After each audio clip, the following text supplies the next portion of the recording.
Bienvenidos a este espacio de análisis. Sí, hoy nos metemos de lleno en un fenómeno cultural, fascinante y único en España. La conocida como Ruta del Bacalao o Ruta de Stroy. Esa explosión de hedonismo y vanguardia musical que definió la noche valenciana desde principios de los 80 hasta mediados de los 90. Exacto. Un movimiento que floreció, además, en un contexto muy particular, el de la transición española, ¿no? Una época de apertura, de experimentación. Y se caracterizó por eso, por esa búsqueda del placer, por una música electrónica que aquí, apenas se conocía, y por esas sesiones interminables, maratonianas en discotecas míticas, todas conectadas por la carretera CV 500. Y es precisamente sobre su final, sobre su declive, donde vamos a centrar nuestro análisis hoy. A ver, el material que manejamos nos lleva a una pregunta clave, yo creo. ¿Qué factores provocaron realmente el ocaso de la ruta? Pues mira, mi postura será que el golpe de gracia, digamos, vino fundamentalmente de fuera. Argumentaré que fueron las presiones externas, esa imagen distorsionada en los medios, la intensificación del control policial y también una explotación comercial bastante ajena a su espíritu, las que terminaron por asfixiar este movimiento contracultural. En cambio, yo defenderé que las causas principales hay que buscarlas en su propia evolución interna. O sea, sostendré que los cambios profundos en la música, en los patrones de consumo de drogas y una masificación, un poco incontrolada, acabaron por diluir la esencia original y condujeron a su propio agotamiento. A ver, recordemos un poco cómo nació todo esto. La ruta de Stroy surgió casi espontáneamente en un momento de cierto vacío legal, de libertades recién estrenadas después de la dictadura. Esto permitió una efervescencia cultural, pues, sin igual. Fue realmente pionera. DJs como Fran Leners en Spook Factory, Tony Vidal, el famoso gitano, en Chocolate, o Carlos Simorso en Barraca, se convirtieron en figuras clave. Importaban sonidos que eran pura vanguardia. Hablamos de EBM, Electronic Body Music, con esos ritmos industriales contundentes, los inicios del techno, synth pop, música que sencillamente no sonaba en el resto del país. Esa singularidad musical fue un imán potentísimo, claro. Atrajo a gente de toda España, de orígenes muy diversos, creando una escena súper transversal, ¿no? Donde se mezclaban clases sociales, estilos, era la llamada tribu de la fiesta infinita. Pero, hacia 1993, este ecosistema tan particular empezó a sufrir ataques externos. La cobertura mediática cambió radicalmente. Reportajes como el tristemente célebre Hasta que el cuerpo aguante, de Canal Plus, ofrecieron una visión tremendamente sensacionalista, enfocada únicamente en los excesos, las drogas. Esto causó un daño enorme a su imagen pública. La dueña de Masía, Sima Segarra, lo calificó de deshambiento, ¿no? Una especie de linchamiento mediático que ella consideraba totalmente injusto. Alrededores de las discotecas, esos controles masivos dificultaron enormemente la movilidad, que era esencial para el espíritu rutero de ir de una sala a otra, ¿sabes? Se llegó a hablar incluso de una especie de complot político para acabar con algo que quizás, resultaba incómodo. Y por último, la maquinaria comercial. Discográficas, promotores, gente que nada tenía que ver con el espíritu original vio un filón y empezó a explotarlo, vulgarizando la música con productos más fáciles y priorizando, claro, el beneficio económico por encima de la cultura de vanguardia que había sido el germen de todo. Entiendo perfectamente esa perspectiva, la del asedio externo. Pero mi visión es que aunque esos factores existieron, claro que sí, y tuvieron su peso, el germen del declive ya estaba creciendo dentro de la propia ruta. La esencia original, esa que describes también, se fue. Se fue desvaneciendo por cambios internos muy, muy significativos. Para mí, la transformación musical es absolutamente central. A ver, al principio, la selección musical era ecléctica, arriesgada, una búsqueda constante. Los DJs viajaban, buscaban vinilos raros en Londres, en Bélgica. Tiendas como Zig-Zag en Valencia eran centros neurálgicos donde, se dice que nació el término bacalao, precisamente, para referirse a esa música buena, ¿no? Ese material de importación difícil de conseguir.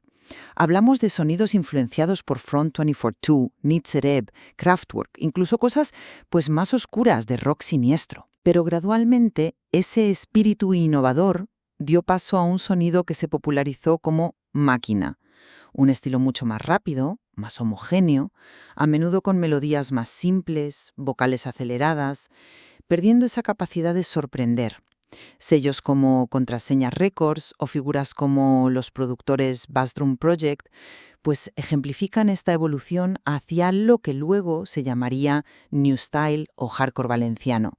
La experimentación, digamos, se sacrificó por la fórmula. Ajá. A la par, el patrón de consumo de sustancias cambió de forma determinante. La mescalina, ese psicodélico casi mítico de los primeros 80, y el speed, la anfetamina, considerada el alma de la ruta Destroy porque permitía aguantar esas sesiones maratonianas de baile, fueron dando paso a otras sustancias. Primero irrumpió el éxtasis, el MDMA, la llamada droga del amor, que aunque ya circulaba desde finales de los 80, se hizo masiva en los 90, cambiando la interacción social. Y luego, de forma que muchos consideran crítica, apareció la cocaína, calificada en algunos análisis como la peor droga para el ambiente rutero, asociada a un consumismo diferente, a un cambio de filosofía. Introdujo tensiones, paranoias, un hedonismo distinto, quizá menos enfocado en la música y el baile colectivo. Y vinculado a todo esto, llegó la masificación. Oleaque lo analiza muy bien en su libro En éxtasis. La ruta pasó de ser casi una sociedad secreta con sus propios códigos a convertirse en un fenómeno de masas. Claro, el éxito. Exacto. Esto atrajo a muchísima gente nueva, los llamados normales, que no necesariamente compartían esa militancia cultural inicial, esa cultura del esfuerzo, del riesgo. Aquella tribu original se diluyó. Incluso la famosa cultura del parking, ese espacio exterior que inicialmente era un lugar clave de socialización, de libertad, antes de entrar a la discoteca, pues se vio desbordada y afectada por los intentos de las propias salas de controlar el botellón para fomentar el consumo dentro. Comprendo la lógica de la evolución interna, sí, pero sigo pensando que la presión exterior fue el catalizador decisivo. Volvamos al reportaje de Canal+. Es que creó una alarma social brutal, ¿no? Y dio la excusa perfecta para que las autoridades intensificaran la presión policial hasta niveles, insostenibles. La teoría del complot político yo creo que no puede descartarse a la ligera. Pensemos que la ruta representaba un espacio de libertad, de cierta anarquía controlada, que podía resultar muy incómodo para ciertos sectores conservadores, ¿no? En plena resaca de la transición. Fue esa combinación de acoso mediático y policial la que realmente estranguló el movimiento. Dificultaron ir de una discoteca a otra, estigmatizaron a los asistentes como peligrosos, crearon un ambiente de miedo, de persecución. Mucha gente simplemente dejó de ir, porque la experiencia ya no tenía nada que ver con la libertad original. Ya. La presión existió y fue dañina, no lo niego en absoluto. Pero ¿no podríamos verlo al revés? ¿No fue esa presión, en gran medida, una consecuencia de problemas que ya estaban aflorando dentro? A ver, la ruta al masificarse y cambiar los patrones de consumo, especialmente con la entrada de la cocaína, empezó a generar más conflictos internos, más peleas. Los accidentes de tráfico, fruto del cansancio extremo y el consumo de sustancias, también aumentaron, lógicamente, con la llegada masiva de gente de toda España, ¿no? Bueno, eso es lógico, claro. Esos incidentes, magnificados o no por la prensa, dieron la munición perfecta a quienes querían acabar con la ruta. Pero insisto, la escena ya estaba cambiando, ya mostraba signos de agotamiento y de problemas internos antes de que el acoso externo se volviera asfixiante. Paco Pil, por ejemplo, ha relatado problemas similares de violencia interna con grupos como los skinheads en la escena paralela de Barcelona, ¿sabes? Demostrando que no todo era atribuible a la presión externa sobre Valencia. Quizás la ruta empezó a generar sus propios anticuerpos antes de que la atacaran desde fuera. Aun aceptando que hubiera tensiones internas, el factor externo, para mí, aceleró y magnificó todo de forma desproporcionada. Y si hablamos de la música, sí, hubo una evolución, quizás hacia sonidos menos experimentales, más directos, pero ¿no fue eso en gran parte una consecuencia directa de la comercialización impuesta desde el exterior? Es que, cuando la ruta saltó a la fama nacional, atrajo a un público enorme, mucho menos iniciado musicalmente, que simplemente buscaba la fiesta de la que todo el mundo habla, ¿entiendes? Claro. Las discográficas y los promotores vieron la oportunidad de hacer negocio rápido y empezaron a demandar y producir temas más fáciles, más pegadizos, lo que se llamó máquina de forma un tanto, genérica. No creo que fuera tanto una elección de los DJs pioneros como una adaptación forzada a una demanda creada y explotada comercialmente. El caso de Chimo Bayo es paradigmático. Cuenta cómo tuvo que esperar un año para que una discográfica se atreviera a sacar Así me gusta a mí, y aún así hubo presiones para cambiarla, para hacerla más comercial según los estándares de la industria. Eso demuestra cómo el interés económico externo intentó moldear y simplificar el sonido original, diluyendo la vanguardia inicial. Yo sigo pensando que la pérdida de esa chispa vanguardista fue más profunda, más endógena. Los primeros DJs eran verdaderos exploradores. La emoción estaba en encontrar ese vinilo único, esa importación rara que nadie más tenía. Zigzag era el templo de esa búsqueda, ¿no? Esa era la esencia original del bacalao, entendido como material selecto. Lo que vino después, esa producción masiva de máquina, a menudo descrita como clonada bajo bases aparentemente iguales, perdió esa capacidad de sorprender. Se estandarizó. El propio Chimo Bayo reconoció que hubo un momento en que dejó de pinchar porque sentía que aquello no era mi música. El término bacalao se resignificó popularmente para designar ese sonido posterior, más estandarizado y, bueno, a veces menos cuidado. La comercialización existió, por supuesto, pero encontró un terreno fértil porque ya había un cierto agotamiento creativo interno y, sobre todo, un cambio en el gusto del nuevo público masivo, que había llegado atraído por la fama, no necesariamente por la experimentación sonora. Hablas de la masificación y el cambio de drogas como factores internos clave, pero, insisto, la masificación fue, ante todo, la prueba del éxito brutal de la propuesta original. La gente venía de todas partes de España porque lo que se ofrecía era único. El problema no fue que llegara gente nueva per se, sino que el ecosistema de la ruta, ya sometido a una fuerte presión externa, como hemos dicho, no tuvo la capacidad o las herramientas para gestionar ese crecimiento exponencial sin perder su identidad. Y respecto al cambio de drogas, ¿no podría interpretarse también como una consecuencia externa? Redes de narcotráfico más organizadas vieron una oportunidad de negocio gigantesca en esa concentración masiva de jóvenes e introdujeron sustancias como el éxtasis y sobre todo la cocaína, que tenían efectos y connotaciones sociales distintas a la mescalina o al speed original, alterando la dinámica de forma, no buscada por la propia escena. El análisis de Oleaki me parece muy pertinente aquí. Esa transición de sociedad secreta a fenómeno mediático y de masas tuvo consecuencias inevitables. Los normales, los turistas de fin de semana, como él los llama, llegaban buscando la fiesta famosa, pero no compartían necesariamente esa cultura inicial de militancia musical, de esfuerzo, de riesgo calculado. Buscaban el clímax rápido, quizás. Y esto, combinado con el cambio químico, el paso del speed, que te impulsaba a bailar durante horas, al éxtasis, que fomentaba una conexión más emocional pero quizás menos centrada en la pista, y sobre todo a la cocaína, señalada como clave en el exterminio rutero, por introducir paranoia, agresividad y un hedonismo más individualista, transformó radicalmente la filosofía de la fiesta.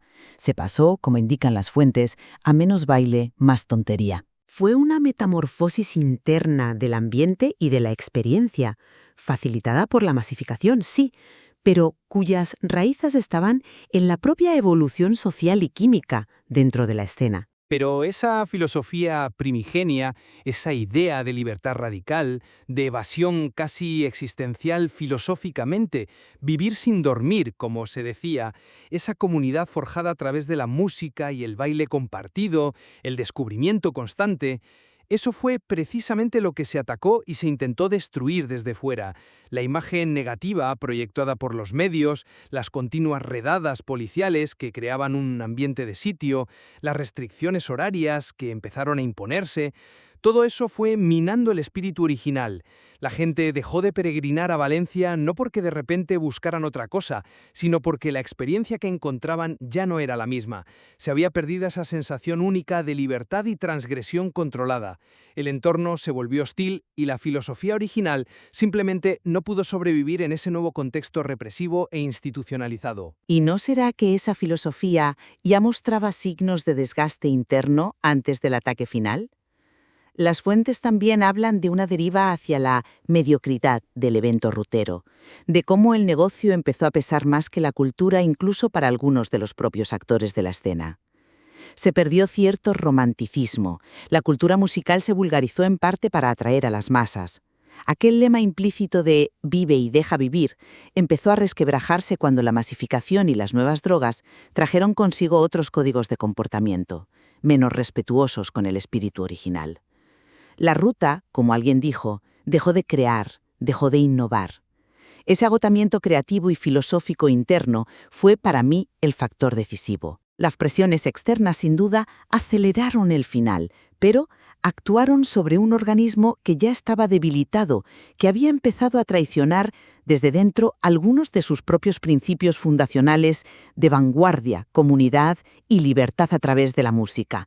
Murió en parte porque se traicionó a sí misma antes de que la remataran desde fuera. En conclusión, mi interpretación es que la evidencia apunta a que la Ruta del Bacalao fue principalmente una víctima. Víctima de su enorme éxito, que la hizo visible y vulnerable, y sobre todo víctima de una reacción externa, desmedida, hostil y en última instancia, letal. La demonización mediática, la asfixia policial y política y la explotación comercial que siguió estrangularon un movimiento cultural extraordinariamente vibrante, pionero y singular en España, impidiendo quizás una evolución natural o una adaptación que podría haberle permitido sobrevivir de otra forma. Desde mi perspectiva, y sin negar en absoluto el impacto de esas presiones externas que mencionas, considero que la transformación interna fue más determinante en su declive como fenómeno cultural relevante. La pérdida progresiva de la vanguardia musical, que la hizo nacer, el cambio radical en el tipo de drogas consumidas y sus efectos directos sobre el ambiente y la interacción social, y la dilución de aquel espíritu pionero y casi militante a causa de una masificación que alteró profundamente la composición social y la filosofía misma de la fiesta, todo ello provocó que la ruta perdiera aquello que la hacía genuinamente especial, llevándola a un agotamiento interno y a su eventual desaparición como referente cultural definitorio de una época. Lo que sí parece indiscutible, creo, es que el final de la ruta fue el resultado de una interacción compleja de múltiples factores. Las interpretaciones, pueden variar legítimamente según dónde pongamos el foco. Exacto. No hay una única respuesta sencilla, desde luego. Esperamos que este cruce de perspectivas haya servido para iluminar diferentes ángulos de este capítulo tan fascinante y a menudo tan malinterpretado de nuestra historia cultural reciente y que invite, claro, a seguir explorando el abundante material que existe sobre aquellos años intensos en la noche valenciana.